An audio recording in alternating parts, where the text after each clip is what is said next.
నిజమైన మిత్రుడు.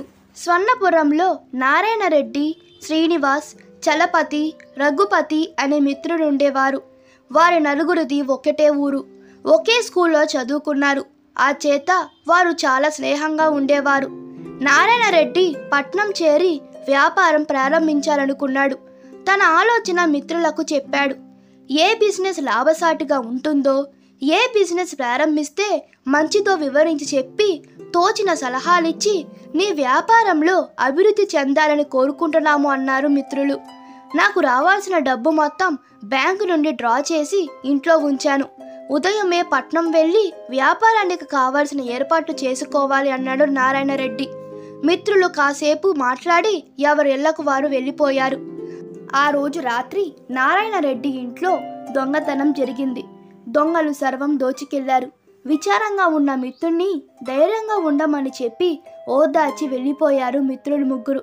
శ్రీనివాస్ మాత్రం ఇంటికెళ్ళి 500 రూపాయల డబ్బు తీసుకొచ్చి పట్నం వెళ్ళి పోలీస్ రిపోర్ట్ ఇద్దాం, అవసరానికి ఈ డబ్బు ఉంచు అని నారాయణ రెడ్డికి ఇవ్వబోయాడు.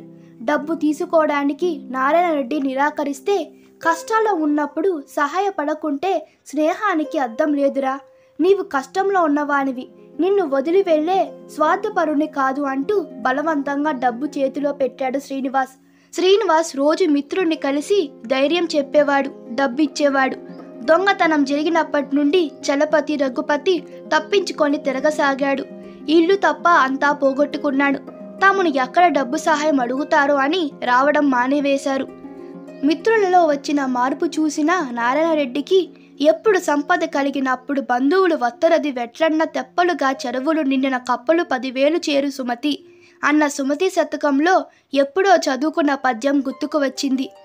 ఓ రోజు నారాయణ రెడ్డి శ్రీనివాస్ను కలిసి, శ్రీనివాస్ తనకు ఇచ్చిన డబ్బు వాపసు ఇచ్చి, నిన్ను చూస్తుంటే చాలా సంతోషంగా ఉందిరా, కష్టాల్లో కూడా విడవక నీలా తోడుగా ఉన్నవాడే నిజమైన మిత్రుడు. చలపతి, రఘుపతి నా దగ్గరకు రావడం లేదు. పట్నంలో నేను ప్రారంభించబోయే వ్యాపారానికి సహాయపడే మిత్రుడు కావాలి. మీలో నిజమైన మిత్రుడెవరో తెలుసుకోవడానికే దొంగతనం జరిగినట్టు నాటకమాడాను. పట్నంలో ప్రారంభించబోయే వ్యాపారానికి నీవు సహాయంగా ఉండు, వచ్చిన లాభం సమానంగా పంచుకుందాం అన్నాడు. స్వచ్ఛమైన స్నేహంతో మిత్రులిద్దరూ కలిసి ఫ్రెండ్స్ అండ్ కో అనే పేరుతో వ్యాపారం ప్రారంభించి అనతి కాలంలోనే మంచి పేరు, డబ్బు సంపాదించారు. మీ మొహంలోని చిరునవ్వుని కాకుండా మీ కళ్ళల్లోని బాధను గుర్తించేవాడే నిజమైన స్నేహితుడు.